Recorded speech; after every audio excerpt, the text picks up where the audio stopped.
Capítulo 2. En este capítulo vamos a tratar con dos formas de cómo Satanás procura desviar al creyente hacia el pecado.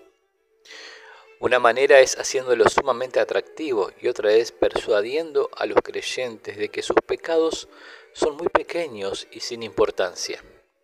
Primero, el diablo engaña a los creyentes haciéndoles el pecado algo atractivo, natural y de apariencia normal y aceptable. El pecado casi siempre se disfraza con una apariencia. Quizás muchos creyentes se fijen demasiado en su propia apariencia, su vestido, sus pertenencias, su imagen. El diablo les dice que esto no es el orgullo, que es algo normal, que todos lo hacen. Quizás algunos creyentes son codiciosos y Satanás les susurra que es lo justo, que es normal, que consigan y atesoren todo lo que puedan. Todo el mundo lo hace. Quizás una persona tenga la tentación de tomar, entonces el diablo le dirá que no es pecado emborracharse.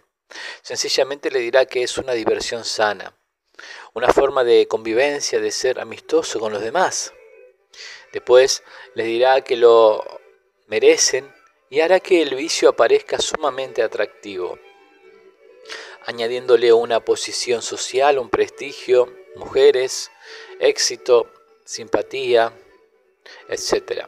Así se hace en los medios publicitarios. Cuando Satanás trata de seducirnos en esta forma, hay que recordar 4 hechos importantes. Primero, el pecado no es menos vil y abominable cuando es presentado en una forma más atractiva. El diablo le gusta esconder la verdad acerca del pecado.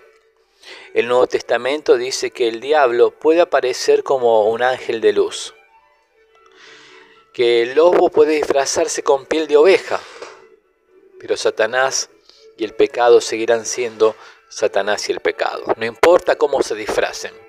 Segundo, entre más atractivo que se presenta el pecado, resulta más peligroso. El veneno más peligroso se encuentra frecuentemente en las flores más bonitas. A menudo la ropa más costosa es usada para cubrir los cuerpos más indignos. Y el cuerpo más perfecto cubre el alma más vil. Del mismo modo, los hombres no sofisticados y los títulos más elevados, los hombres más sofisticados y los títulos más elevados son usados para hablar de los vicios más horribles y de los pecados más abominables. Tercero, es necesario que veamos el pecado tal como lo veremos en el día del juicio. Ese día todos verán la verdadera cara del pecado. Cuando todos los pueblos estén reunidos ante el gran juez del universo, entonces apreciará la pecaminosidad del pecado. En este momento el pecado será desenmascarado y será despojado de su atractiva vestimenta. Aparecerá más sucio y más vil que el infierno mismo. Lo que antes parecía hermoso, codiciable, se manifestará feo y repugnante. La Biblia describe el pecado comparándolo con varias cosas. El vómito de un perro, una llaga podrida, la lepra, el estiércol, la espuma del mar, etc. También compara los pecados con los puercos que se revuelcan en el cieno, bestias brutas, animales irracionales, fieras ondas del mar, estrellas errantes, árboles desarraigados. Es necesario ver el pecado tal como lo vemos en el día de la muerte. La conciencia puede estar dormida por largo tiempo, pero en el día de la muerte y del juicio se despertará y nos mostrará lo dañino y amargo del pecado. Entonces debemos aprender a ver el pecado no como es presentado por el diablo, sino como lo vemos, como lo veremos en la eternidad. Cuarto, aún los pecados que parecen más atractivos provocaron la muerte de nuestro Señor Jesucristo. Solo podemos valorar el pecado a la luz de la crucifixión de Cristo. Debemos ver a Cristo en su pasión y sufrimiento por el pecado. Afligido, azotado, herido, molido, angustiado, sudado grandes gotas de sangre, su cuerpo quebrantado, su sangre derramada, el juez del universo condenado, el Señor de la vida muerto, su cabeza que llevaba la corona de gloria, corona de espinas, sus oídos que recibían las alabanzas del cielo, ahora reciben los desprecios y blasfemias de la multitud. La cara más hermosa que la de los hijos de los hombres ahora es escupida y desfigurada. Las manos que sostenían el cetro ahora son clavadas en una cruz. Todo esto fue originado por los pecados que el diablo procura presentar tan atractivo. Cuando los creyentes ven a Cristo sufriendo y muriendo por el pecado, se dan cuenta que tan malo es y le vuelven la espalda y pelean en su contra. Otra manera como Satanás seduce a los creyentes al pecado es decirle que sus pecados son pecaditos, es decir, que sus pecados son pequeños y sin importancia. Cuando Satanás actúa así, quiere que los creyentes pasen por alto ciertos pecados y que se acostumbren a ellos. Quiere que clasifiquen sus propios pecados como pequeños en comparación con los pecados de los demás. Desea que los creyentes piensen del pecado como si hubiese pecados grandes y chicos para que pasen por alto estos últimos. El primer remedio contra esta táctica es darnos cuenta que los pecados que parecen pequeños han traído la ira de Dios. Aún el pecado más pequeño es una transgresión contra la santa ley de Dios.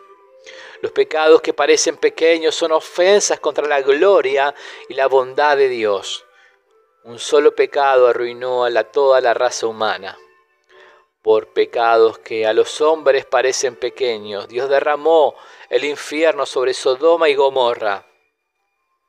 Segundo, los pecados pequeños inevitablemente conducen a pecados mayores. El pecado se esparce en la vida de uno poco a poco. Los que continúan viviendo en pecados pequeños terminan viviendo completamente en pecado.